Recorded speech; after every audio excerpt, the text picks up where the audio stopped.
Hey, welcome back to On the Porch with Todd and Ken.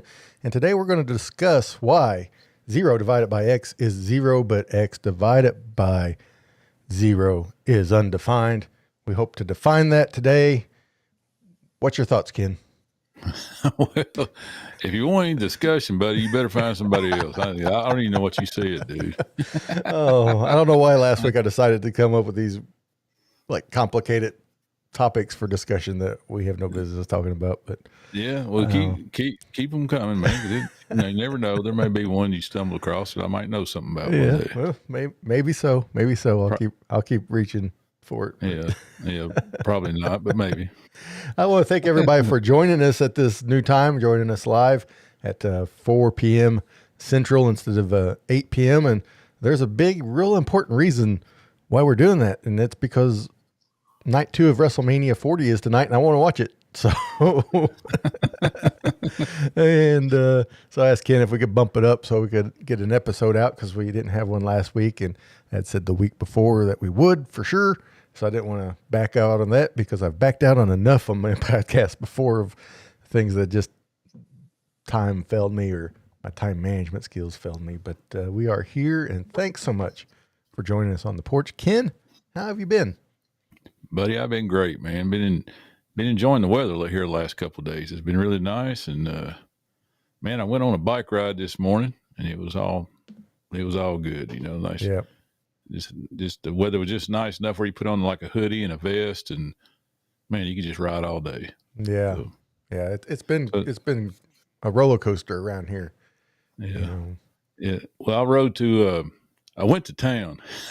That's what I had a friend that he once told me. He said, "Man, I'm not moving anywhere that I have to go to town." He said, "I want to live in the town."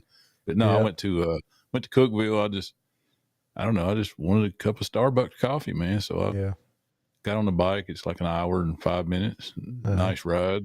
Yep. Rode to Cookeville and got a cup of coffee and hung out in it, and then came back and I just took the back roads on the way back and went through the countryside. Yeah. Yeah. If you've never heard the phrase, if you never heard the phrase "gone to town," that means you live in the town. And gone to town can mean different things depending on where you live. It could mean going to a totally different town, or it could just mean staying in the same town, but just going to where all the businesses are. So if you live in a small town, it could just mean going to a big town. I guess. Yeah. So you kind of have to know, the local dialect, because I've heard it both. I've heard people say go to town and they just go to the Dollar General like 3 blocks away. It's like so. But it's just we've had days in the 70s, and then the very next day it'd be like mid 50s, and then thunderstorms, and back into the 70s. It's been a crazy ride around here this early spring. Yeah. So, well, it snowed here about 2 days ago, I think. Oh wow! Snowed, and then it turned up, and then it turned off really warm after that. But I missed the snow, dude. I slept in late, and Mary said it was snowing really hard this morning. Oh wow! And I totally missed it. Yeah, we had some storms come through, and Holly went to pick Taylor up from school, which is literally like 2 miles from the house, like almost on the nose. And she called me. She's like, "It's hailing here." I'm like, "It's not even raining here at our house," and it barely even rained at our house. I thought, well, here it comes, because we're east of the school. It's usually they move from west to east. So I'm like, well, I guess we got something coming. It barely even rained. It's like the big alligator drops, that just for a little bit, and that was it. No, nothing. And it was crazy. But she's like, they were like pea-sized hail out of the school, just right there. And it's not like we're that far away or anything, but it was crazy. That hail freaks me out because denting your car and everything. Yeah, I don't like it. Yeah, I remember one time I was living with my mom and dad. I had the boys with me, and I decided not to pull my car in the garage for whatever reason. I guess because it takes so much extra time to pull my car in the garage. I was just like, nah, I'll just leave it out here. And I saw something in the corner of my eye just fall out of the ground.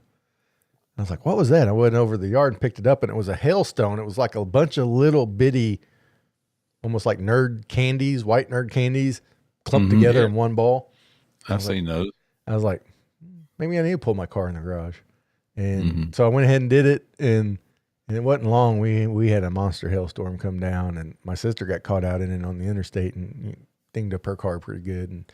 But I guess it was just a good Lord or something was like, you pull that car in the garage because it's going to get ugly.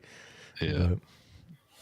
Yeah, man, I've been lucky with my vehicle's always sit outside. Well, no, we lived in Nashville. I had a carport to pull under, I guess. Yeah, just been out in the cold and heat. But Mary's always kept her car inside. Yeah, we always like keep Holly's car parked in the garage. Haven't been able to past few months because I'm still in the middle of cleaning it, and then I started that TV cabinet, and now I got to finish that TV cabinet still. And then get back to cleaning it. So hopefully by 2034, she can pull the car into the garage. And well, if you hurry, you can get it done by the time the eclipse gets here, man. If you hurry. Well, that's tomorrow, and we're right in the middle of it. That full whatever it is, 4.5 minutes of darkness. I guess we'll have totality. That's it. Yeah. In our little town in the Cape Girardeau, the big town up the road where all the hotels and stuff are, completely packed out. Hotel rooms are going almost $1,000 a night. No kid. Yeah. And come to find out, we went out to lunch. Of course, every place was packed out because there's so many people in town and all these like out of state license plates, which is kind of cool. But apparently someone for the High School Sports Association for the state of Missouri or whatever it's called, decided to plan the high school girls volleyball tournament or something this weekend in Cape Girardeau because we got a big sports complex. Goodness. Yeah. And it's like, so you got all these volleyball teams coming from all over the place. Then all the people coming to wanting to see the eclipse all on the same weekend. It's like, holy cow. Well, that's cool for the volleyballers there. Yeah. Yeah, 2 for 1, get to play volleyball and see the eclipse. Yeah, I'm gonna be out.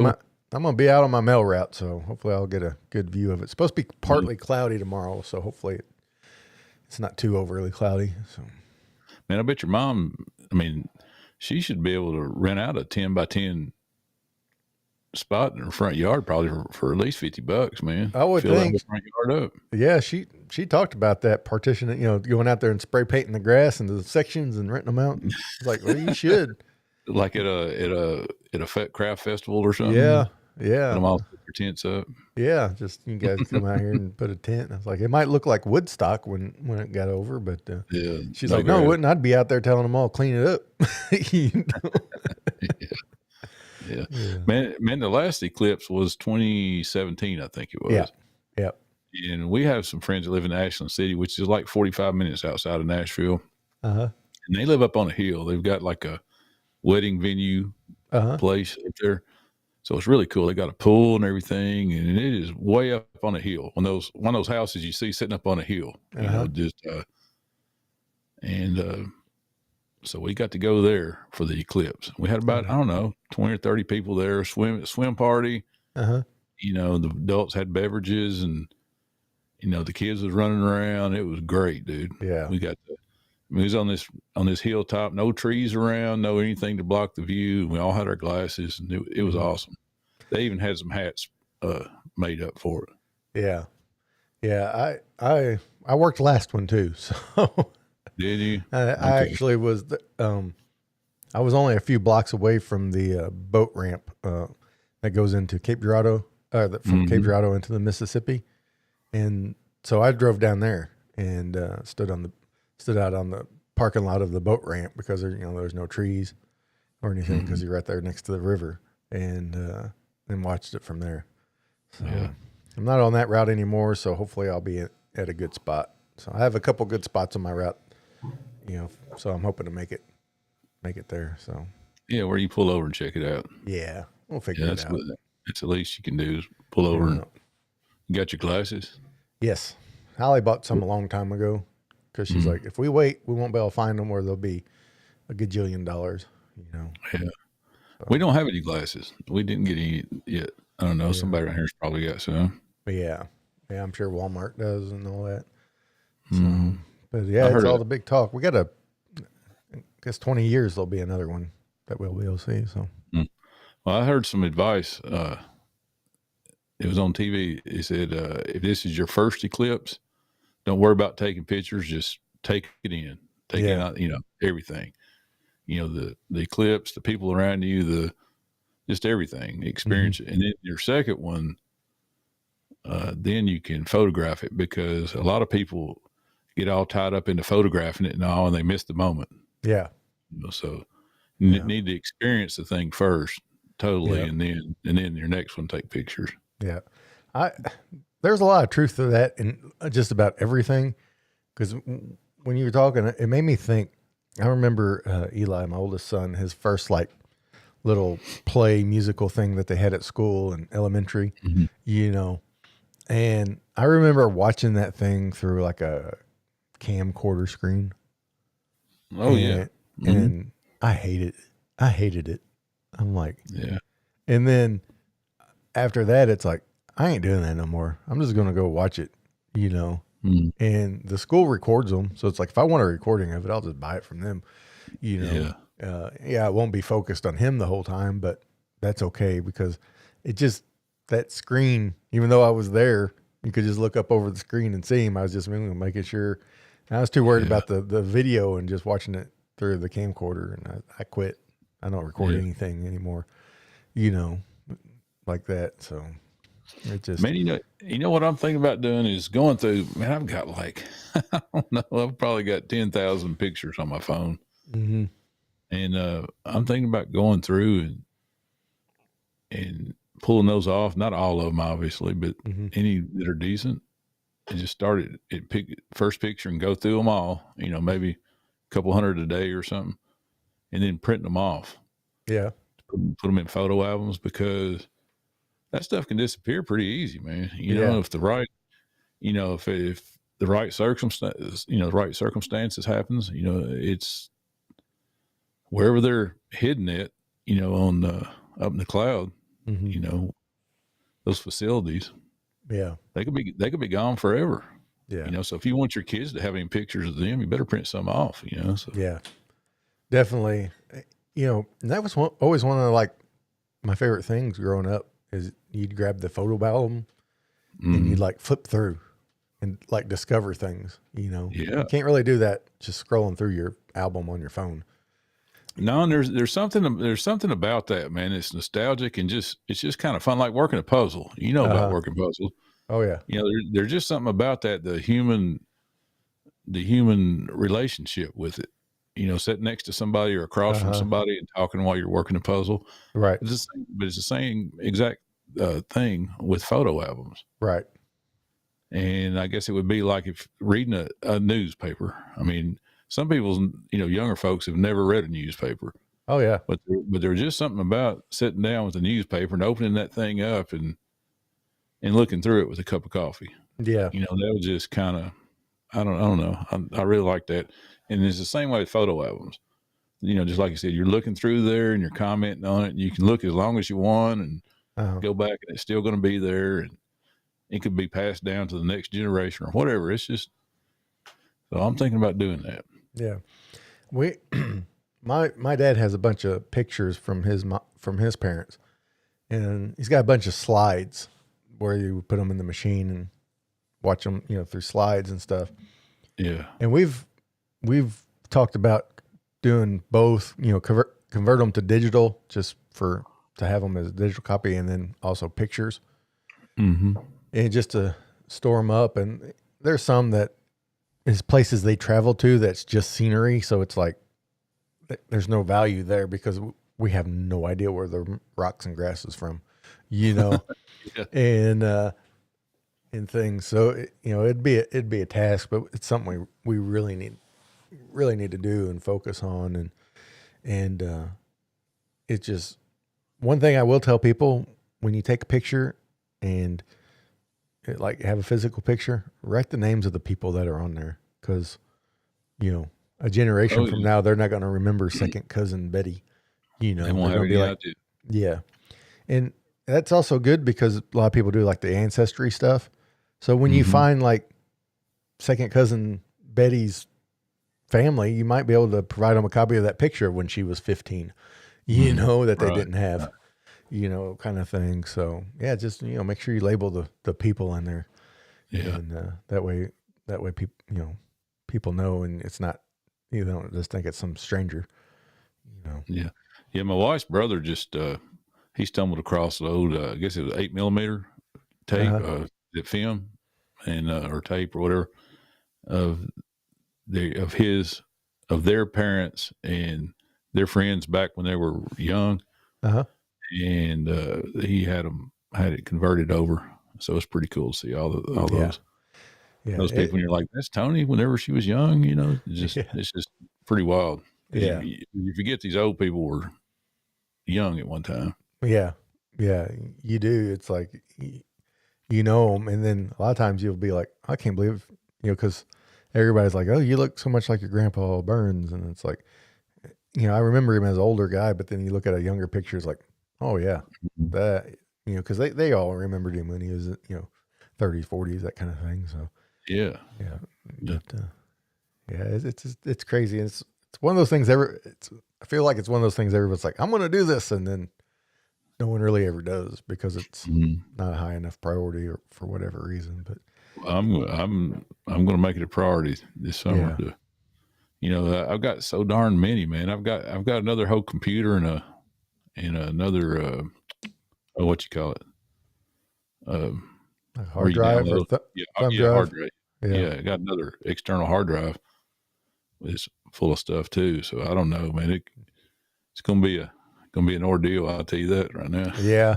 Yeah. I need to go through mine are stored on like Google Photos. I need to go through them because there's so many that are just, you know, I'll take a screenshot of something to send to somebody. So it just stores it. And there's no reason to hold on to it. Yeah. You know, I need to really do some house cleaning, you know. Oh, dude, I'm bad about that screenshot and stuff so I don't forget it. You know, Yeah. I got so much of that stuff on my phone. Yeah. Yeah. So, you know, so I need to get in there and peel out all the junk too and clean it up. Yeah. And I need to figure out a way to store more because Google Photos always wants you to get more and more, you know, memory to keep storing them. And it's like, I don't really want to pay that much, you know, anymore to store it all. It's like, seems like there is a way to do it. You just got to put up the upfront cost to do it, you know? Yeah. And, you know, to make it worth your while. And I've been bad about movies too, because I used to have a whole bunch of DVDs and stuff and I've all got rid of them, sold them, whatever, loaned them out. And now all my movies are digitally collected. And it's the same thing. They could just go away, you know? And it's like, but it's so convenient to have them digitally. That way, if I want to watch one, I ain't got to go find it. Yeah. And then put it in, you know, all the work of putting it in the DVD player, you know, and you know, it's so tiring to have to do that. Yeah. And, but it's like, I at least need to keep the DVDs and figure out, you know, and like I said, there is a way to do it, just the time and the money to make them into digital copies. That way I get the convenience, but I still actually own the movie. So it can't ever really just go away. It's fun. It's fun to, you know, that's our collecting bug, dude. Yeah. You know, it's fun to own those. Yeah. It really is. So it's like, man, I wish I still had them all. That way I could at least start the process. I was that way with CDs. Yeah. Man, I had so many CDs. Yeah. I mean, just so many. And once digital came around, you know, where you can stream everything, and I'm just like, man, I'm not keeping up with all these anymore. So I think I don't know if I gave them away. I guess I gave them away, man, because I don't remember doing anything else with them. Yeah. I still can buy some, but it's like, it's the same thing, you know? But I don't even listen to them. You know, it's like, if I want it on physical, I'll buy it on vinyl, you know? Oh yeah. Yeah. That's the only thing I buy anymore is vinyl. I really like that. I like it. Yeah. I like collecting vinyls, but I don't buy new ones though. Pretty much every now and then, if there's somebody I really like, I might get a new one. But I'm trying to think as we're talking, I can't remember the last time I bought a new one. I know Dwight Yoakam has a bluegrass album. I bought that. Yeah. Called Movie Stars and Swimming Pools or something like that. That is so good. I bought that. I don't know, man. I have to go back, I have to dig through there and see. Yeah. Nothing's really jumping out at me. Yeah. Other than Christmas, I've bought a few new ones.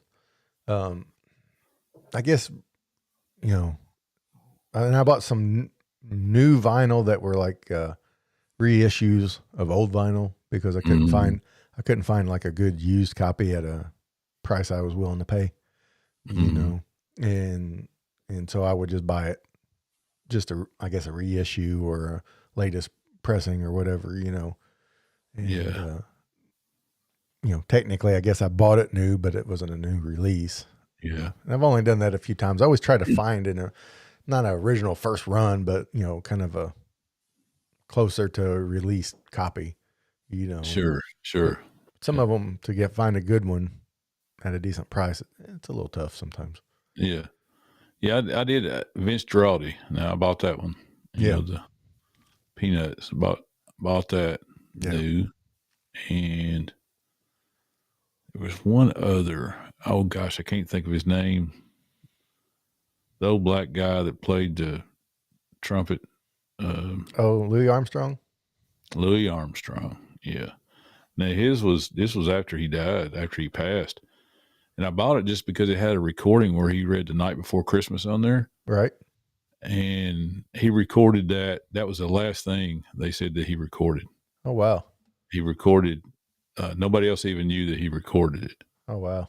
He recorded it right there sitting in his piano. He didn't play the piano or anything on it. It didn't have any background music, but it was just him reading The Night Before Christmas. And I bought that. It was a Christmas album. And I bought that just for that. Yeah. So cool. Yeah. I'd have to look at the story up on it, but I think they discovered it and then just, hey, let's put this on the album. Yeah. After he passed. Yeah. Yeah, that is cool. A lot of that stuff gets recorded or not recorded, or the tapes get old and deteriorate, and it's just gone. So there's a place for digital because it can last forever. It really can. But, there's also a place for the physical version of it too, So it's kind of like a chicken and the egg kind of thing, I guess, now, but yeah. Well, man, guess what I did yesterday, dude? I'd give anything if you'd been with me. All your family. I know y'all loved it. Dude, Mary and I, we went to a festival in Monterey, and you've been through Monterey coming up here, get off the interstate. But it was the Banana Pudding Festival, dude. Oh boy, that sounds good. That's my kind of festival right there. Yes, sir. And it was the perfect size, man. It was big enough where you felt like you were at a festival. Plenty of vendors, plenty of food vendors, plenty of people selling arts and crafts and all that stuff. But it wasn't overwhelming. Like if you were standing in line for food, the longest line might have been 30 minutes. Might have been. Yeah, that's not terrible. Yeah. No, but most of the time it was like you walk up and there'd be 3 or 4 people. Yeah. There maybe 10 people in line, but because some festivals it's ridiculous. But we spent the day there. I met a couple of our friends from Nashville. They drove up and went to it, and man, of course you could pay $5 and get to taste test all these banana puddings. It was in the contest. It was $1,000 for the prize, the best banana pudding. And we were going to do that, but we didn't get there till like 11 in the morning, and it started at 10, and at noon was when you could start tasting. Yeah. And but the line was so long, man. Dude, that was the one line. It was like probably about 3 blocks for that. And I'm like, man, there is no way, dude. After I saw everybody else was selling banana pudding too, I'm like, I'm not waiting that long in the line to, but I went in there and took pictures of it. And, I have that other podcast, Face It to Places, and I'm going I'm going to post all that stuff on there because that's just kind of a cool Americana thing. It was truly yeah. American right there, man. Yeah. But yeah, they had some music, and let's see, there was no parade or anything. But let me tell you, man, I wrote down some stuff, different kinds, just banana pudding foods that was there. And all right, so some of them I tried, a couple of them. First one I tried, and it was so good. Banana pudding funnel cake. Oh, that sounds good. Oh, dude, they had a funnel cake, and they just put a big whole serving of banana pudding right in the middle of the funnel cake. Oh, wow. That's a good idea. Imagine tearing your funnel cake off and dipping it in banana pudding. Oh my goodness, man, it was so good. Yeah, I love funnel cake anyway. Oh yeah, what's not to like about that? Yeah. And banana pudding on top of it. Yep. But I got 6 or 7 here. I'm gonna tell you. Okay. You got time, man? Oh, absolutely. This is great. All right, another one was they had these banana pudding suckers. I didn't try one of those, but they were round. They weren't like they were round and white, so I don't know what they tasted like. They like hard candy suckers. They weren't like frozen banana pop. They look like a Tootsie Pop, but bigger, like probably maybe 3 times bigger. They were huge, really. I'm not a big sucker fan anyway, so. All right, and here's one. I tried this. I'm glad I tried it before I bought it. So I love kettle corn, man. And this whoever, I wish I would have saw what the name of this company was that was doing the kettle corn, because they had their ratio of sweetness to salty perfect, dude. It was so good. I mean, we got like 3 bags of it to bring home. But they had banana pudding kettle corn. And I was like, let me try it. First, I was like, no, give me a bag of that, man. I'm taking that, or I want one of those. And then Mary said, well, you better try it first. I'm like, okay, because got it. And I'm glad I did, because it tasted like, banana pudding, like Jello, or is it Jello? Yeah. You know what I'm talking about? Comes in a little box. Is the instant pudding? Pudding. Yep. It tasted like it. That was just, it was coated with that, is what it tasted like. It wasn't very good at all, man. I mean, I guess it wasn't bad, but it wasn't good. So I'm glad I didn't get that. And then they had, I didn't try this, which I just can't imagine this. Banana pudding pork rinds. Oh yeah. They had the whole big setup, man. They was cooking the pork rinds right there. They had the barbecue, the this, the that, just the regular pork rinds, and then they had banana pudding pork rinds. And so I don't know how in the world they came across that. I guess a plain pork rind without any salt's kind of a plain taste, I guess, but still the texture in pork rind is still greasy, I don't know. They must have had some powdered banana pudding or something. And I need my pork rinds hot and spicy. So we'll passed on that. And here's one, dude. It was awesome. Strawberry shortcake banana pudding. Oh yeah, that's a no-brainer. It was like strawberry shortcake, but then it had banana pudding mixed in with it. It was so good. It wasn't soggy or anything. It was really good. Yeah, that one was good. I just got a couple more here. Okay. And I tried this one, and it was good. Banana pudding ice cream. Oh yeah, classic. I mean, you can't go wrong with that. And the guy that was making the ice cream, he was Amish, an Amish dude, and he had this John Deere engine of some sort, like from a small tractor, and it was turning this big ice cream maker. It was like it was billed as being a slow churned homemade ice cream, and so it was a steam engine, a John Deere steam engine, and it was turning this big wheel that turned the ice cream maker. Oh wow! So he had all different flavors, but tried that banana pudding ice cream. It was so good, man. Oh, yeah. Had big chunks of wafers and stuff in there. Yeah. So it was hard for that not to be good. Yeah. And here's the last one. And I didn't try it, but I should have. But banana pudding beignets. Oh yeah. I mean, beignets are good. It's kind of like the strawberry shortcake banana pudding, or or the funnel cake, or Yeah. banana pudding funnel cake. Yeah. Beignets, I know that they probably had to be good. Did anybody cut up Twinkies to put in their banana pudding? Dude, I didn't see that. I didn't see anything about Twinkies. All right. How much is a booth going next year? Why is that good? Oh man, it's amazing. You just make the best banana pudding you can, and then you take some Twinkies, a box of Twinkies, you kind of just dice them up and mix them in, and yeah, it's really good. Is that still banana pudding, or is that Twinkie banana, or is that something else? I don't know. It's more banana pudding than Twinkies, but it just adds another flavor and texture in there, when you get to when you get a Twinkie piece of it, Yeah, I believe you on that. Yeah. Man, because I did Weight Watchers one time years ago. Uh-huh.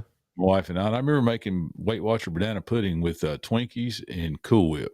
Really? And it tasted so much like banana pudding. And of course, it didn't have the wafers in it, Right. but it had a good taste to it, actually. Yeah. Believe that or not. Huh. That's interesting. So I believe banana pudding with Twinkies.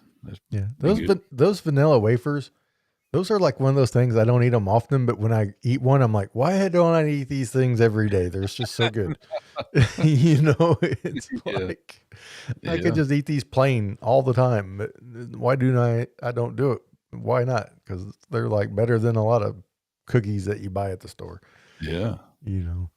Sure, they're good to dip in milk or anything. Oh yeah. You can do so much with them. You can put like peanut butter on them or Nutella or, something like that on there. And yeah, they're just amazing. So yeah. But so who are you pulling for tonight, man, in your wrestling matches? Oh, I really don't root for anybody. I think one of the more interesting matches is there's a 3-way for the U.S. title with Randy Orton, who's a third generation wrestler and Kevin Owens, and then Logan Paul, the YouTube sensation, has actually been the United States champion for a while now, and he's actually really good at wrestling, and if he did it full time, he could be really big. He's really hot as a heel. I think that's going to be a good match. I expect Logan Paul to probably keep that title just because he's kind of a moneymaker in that spot. And then you got Seth Rollins is the world title champion. He's going against the big Scottish Drew McIntyre. I expect Drew McIntyre to win that one because Seth Rollins wrestled last night and supposedly got really injured.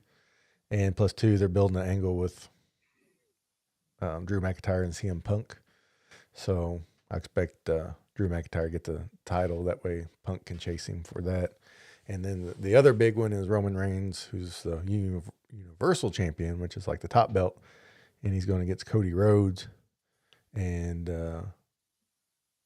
Roman Reigns is part of the Samoan family. And that's been in wrestling since the 60s. And he's got a group called the Bloodline. It's all his relatives, including The Rock, Dwayne Johnson. And so I expect there'll be lots of chaos, but I expect Cody Rhodes to actually pull the title off of Roman Reigns tonight is what I expect. So, dude, that's a little more than a bargain for there, dude. I would have taken a full blown breakdown. I just can't. I didn't know you knew that much about wrestling, man. Oh man, I have been watching wrestling since I can remember. I used to get off the bus at my grandparents' house, at my grandma and grandpa Burns' house, and they live like, I don't know, a couple blocks from the bus stop, and like AWA wrestling out of Minnesota would come on ESPN in the afternoon, and I had enough time to run 2 blocks to get in the house before it came on, and me and my grandpa would sit there and watch it. Young Scott, Kurt Hennig and Scott Hall and Colonel De Beers and Tommy Wildfire Rich. Of course, I'm sandwiched between the big St. Louis promotion with Harley. Harley Race had Kansas City, and then they ran St. Louis quite a bit, and then of course Memphis. Tennessee. That area was always real hot with Jerry the King Lawler and all the talent that went through there. Bam Bam Bigelow and everybody just went through Memphis because Joe Yamamoto. Yeah, Remember him? Oh yeah, and then Honky Tonk Man, and all kinds of stuff, and then I'd get WCCW out of Dallas with the Von Erichs, and then of course the Fabulous Freebirds were all over the place, and they were always on. So the Fabulous Ones. Oh yeah,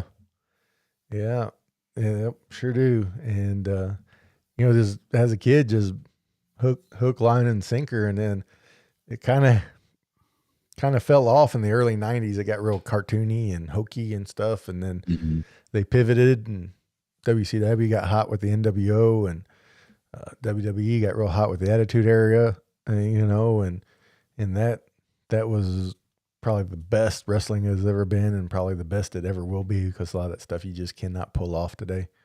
And and then it kind of was pretty solid for a few years, and then probably starting around 2014 or so, it got real stale, real boring, and real predictable, and just the talent just wasn't quite there. But I don't know, the past 2 years, it's just the talent is pretty good. It's not quite where it was, but the story time or the storytelling and the building of the angles and stuff has gotten a lot better. And and even though wrestling is what wrestling is, they don't have what they call kayfabe anymore, where you got to really debate if it's real or not. That's kind of gone.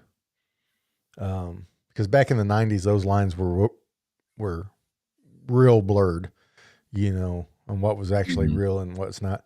They're starting to blur those lines a little bit. Now, they won't ever get back to completely blurred lines because people know. Yeah. Cat's out of the bag. However, they are kind of blurring them a little bit. And it makes you wonder, it's like, oh, that seems really personal. Yeah. So either they're, really good at making it seem really personal, or they're starting to hit on stuff that's really personal, and people are getting a little fired up about it. So, okay. Yeah. I see that. So, well, man, let me ask you this, and we probably need to make a list. We could do a whole show on this. About stuff. Let's see how can I word this. Well, just let me ask you first, and then we'll figure out how to word it. Okay. Did Holly know about your obsession with wrestling before you got married or after? I honestly couldn't tell you, because we could do a whole show on that. Both of us, like my wife found out about this after we got married. Otherwise, she might not have married me. Yeah, I would say wrestling might have been after. Okay, sounds like it might have been. I know she knew about my Christmas love before. Yeah. However, our first Christmas together, she was still like, I knew you liked it, but I just didn't really imagine it was like that much. I didn't know you were Brother Christmas. It's like, I didn't know I was married Santa's nephew. Yeah. So, but that's me. Now, see, Mary didn't know about that whenever we got married. Yeah. She found out later, and it's like, I kind of like Christmas more than anything, So. Yeah. Yeah. And the holidays. She found out that after we got married that I like all the holidays. I don't care what it is. 4th of July, April Fools, it don't matter. I like them all. Right. Yeah. I'm kind of the same way too. It's like, even though I don't get crazy, most of them, it's like, I'm ready for it, and kind of my rule on the weather is I want it cold for Christmas and hot for the 4th of July, and any other days I want it to be very comfortable, so, but I want 4th of July to be smoking hot, because it just needs to be. It's the 4th of July. So, well, there's usually no problem with that around here. Not at all. No problem at all. So, I tell you, man, I'm going to have to watch the wrestling tonight then, because I feel like I'm missing out now. You've been talking about all the different angles and everything. I think I'm missing out, dude. yeah. Well, it's on Peacock if you have Peacock. So you can watch it on there. I'm sure we can scratch around and find it somewhere in there. Yeah. Well, that's the other cool thing about wrestling. You know, it used to be came on like USA on Monday nights. And so you'd watch that, and then you'd have to like buy the pay-per-view, you know, whatever it was, 30, you know, probably started off like $30, ended up around 60 to $80 or whatever. Well, now it's all on Peacock. So as long as you got a Peacock subscription, you just watch them, you know. Yeah. And I just have the cheap one, like $6 or $7 a month, you know, so it's the cheap one with ads. And the only difference between the pay-per-view I get and everybody else, it's like, if you got the premium one, you know, they're getting ready for a match and they're like, how did we get here? And it shows you all like the footage of the build to this match. Yeah. I don't get that. I get commercials, but it's like, I've been watching. I know how we got here. You know, it's like, you already know. Sure. Yeah. So if I don't know, that's all right. I'll just watch the match and we'll figure it out. You know? So. Well, man, kind of along those lines, how about what's that guy you were talking about, the YouTube sensation, the wrestler? But how about, is the guy's name Jake Paul? Is that what it is? Jake Paul. Yeah, that's Logan Paul's brother. Going to be boxing. No kidding. Yeah, going to be boxing Mike Tyson in July. Man, Mike Tyson is going to wool his butt. Dude. Here's the cool thing about that: it's going to be on Netflix. So it's like I'm going to have to get Netflix that much. Yeah, because I want to see it. Because I bet he's going to wear him out. Man, Mike Tyson, I mean, he's what, 58 or something like that? Yeah, somewhere in there.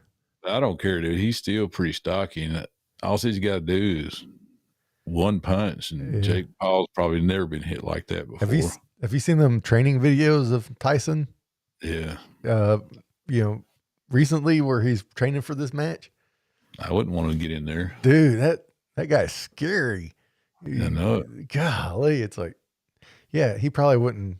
You know, at his age, most professional boxers would probably be able to handle him because of his age. But Jake Paul's pretty good boxer too in his own right. But I don't know if he's not boxed anyone at Tyson's level at this age. You know, man. You know, he had not that I know of. I mean, Jake Paul, he probably could put it on me if I stepped in there, but I'm not a boxer. Yeah, I believe though Jake Paul is getting to wear headgear, I believe. Really? Yeah, which is shouldn't be able to do it. No, it's like, dude, if you want to step in the ring with Mike Tyson, then take the headgear off. Unless you're doing it for charity and you're not making any money on it. But if you're making money on it, and they're going to make millions and millions of dollars, then take the headgear off. But if you're like stepping in to do it for like St. Jude's Hospital or the Red Cross or whatever, for charity, and you're not going to make any money, fine, wear the headgear. But if you're doing it to make money, yeah. Because Mike Tyson, man, I remember one of his fights. I've never been a big boxing fan, but you know, everybody knows about Mike Tyson, and he knocked people out so fast. I remember we went to this one place to get wings and beer, and I don't drink, so I was just along with the guys just to hang out and watch the fight.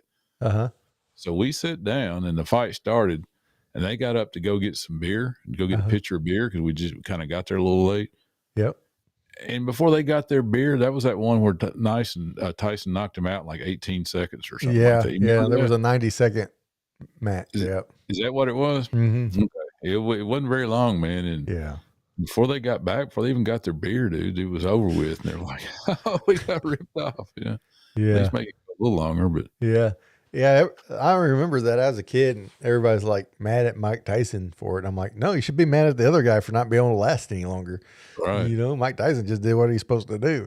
You know, apparently that other guy didn't. Yeah, you should at least be able to get in there and run around longer than that. You know? Yeah. It's like, you know, was this such a like overmatch that there's nothing you could have done to last longer than 90 seconds? Yeah. You know, I wouldn't expect myself to last longer than 90 seconds because I have no idea what I'm doing, you know, but someone at that level, you know, fighting for a championship should be able to stand in there and go longer than 90 seconds. Yeah. You know, but that's just me sitting here old and out of shape. So, because there ain't no way I could do even a percent of what some of them athletes do. No, man, it's great. I know I've been watching this year. This is the first time ever that I've been able to watch the NCAA basketball tournament, like the men's. They've even been watching the women's. Not the first part of the women's, but here at the last probably 8 or 10 teams. But the men's, I was just watching it, how incredible those athletes those guys are. Yeah. It's just unbelievable, man. Whenever you just pick out one guy and watch him, you know, you don't care. I don't care who it is, you know, just what they do and how much they're running and the control they have over their bodies when they jump in the air and spin. Yeah. And it's just amazing how quick they are and how big and tall and strong. They're just super athletes, man. Yeah, and they are. But I've been able to watch. I've watched just about every game this year. Mm-hmm. But not at the first. At first, there's so many on like different channels and everything at the same time. Yeah. But I watched all the major ones, especially the SEC. Mm-hmm. And my team, Tennessee, made it to the Elite Eight. Yeah. And they almost made it to, the Final Four, but got beat by Purdue. It had a 7'4" guy. They just couldn't handle him. Yeah. Big dude. That's big. That is, dude. That's huge. Yeah. But anyways, so they're just tremendous athletes. And the women too, man. I've been watching the women. Good Lord. Uh-huh. That Caitlin, oh gosh, talked about earlier. Caitlin. Yeah. Oh yeah, I can't remember now. Well, she's leading it. Yeah, I'll think about it in a minute. Yeah. But she's leading all-time leading the scorer, not just of women's, but men's basketball too. And they say she's the best 3-point shooter of all time, even the pros, the men. Oh yeah. And Caitlin Clark. Yeah, that's what it was. Mm-hmm. Yeah. Yeah, I know a lot of people want to put asterisks on that, because she had an extra season to play and the 3-point line to play. And, when Pete Maravich played, he couldn't play his freshman year because it was the NCAA rules. And, of course, there was no 3-point line. But it's like, well, that's not her fault. It's kind of like the asterisks they gave Roger Maris for 61 home runs. It's like, well, he had more games. It's like, well, that's not his fault.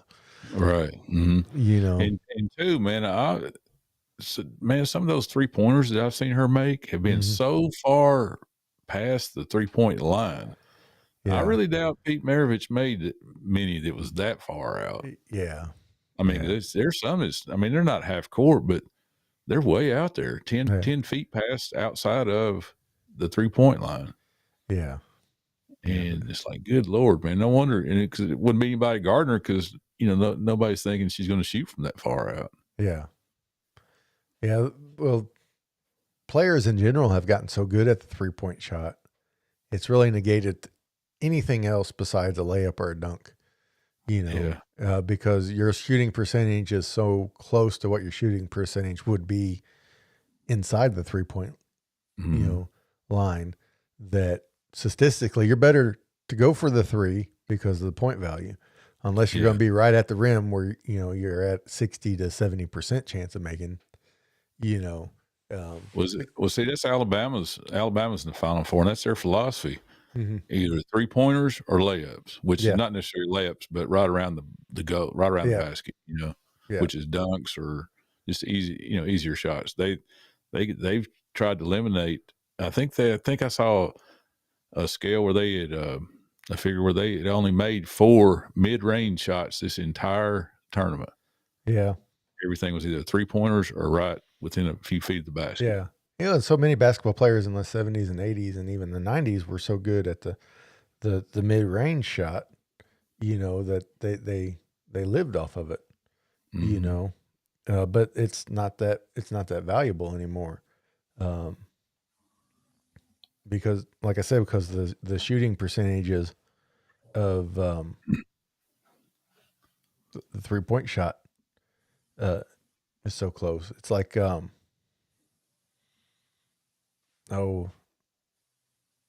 Larry Bird. I'm a big Larry Bird fan. I grew up a big Larry Bird fan. I had posters all over my room. Like his career shooting percentage, just regular field goals, is around 50%, which is really good. But like his 3-point percentage is like 40%. So there's like a 10% drop, which is significant. Whereas I was looking it up here, I didn't know the numbers off the top of my head. I'm looking at Steph Curry's numbers, and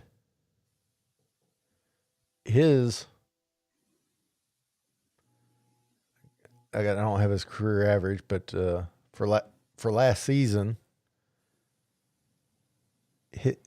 we'll just go this season. He's at, his field goal percentage is at 44%, but his 3-point percentage is 40%.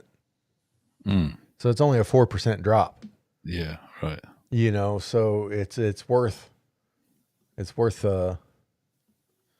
him to shoot more threes at even that 4% lower, because for every one you make, for every 2 3-pointers you make, you got to make 6 2-pointers to equal the output. So, it's become a numbers game because people have gotten so good at shooting it.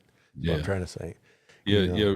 Rick Pitino, whenever he coached at Kentucky, he was the first one to start playing like that. Yeah. I mean, they were just nothing but 3-pointers, and that was, I don't know if you remember that or not. I just barely do. Oh yeah. They would also press too and speed up the game.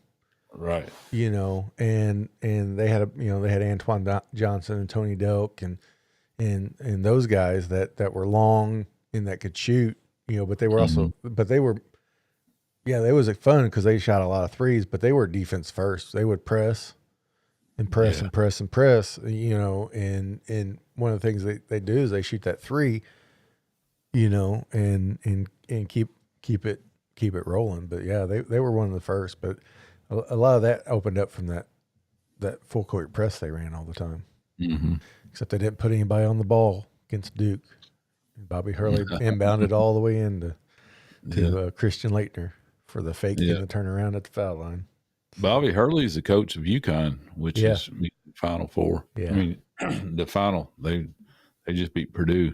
Yeah. No, they beat Alabama. Sorry. Yeah.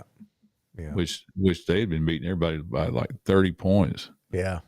But they didn't. Alabama hung with them. I think they ended up beating them by like 10 points or something like that. But it was way closer than that. I mean, Alabama was ahead about half the time. Yeah. Half the game. Yeah. Bobby Hurley is good. He didn't have much of a pro career, but that's kind of back when Duke really didn't put out pros too much. Yeah. But they were always really good teams. So he's probably making about as much money now coaching UConn as he would be if he's playing pro. Oh, I'm sure. It wasn't until really I'm trying to think of. I mean, Kyrie Irving is kind of. I guess he's technically a Duke player, but he only played freshman year there. Yeah. But Boozer had an okay career. Shane Battier had an okay NBA career. Christian Leitner was okay in the pros. I don't want to say okay they were, I'm sure, above average all-stars kind of.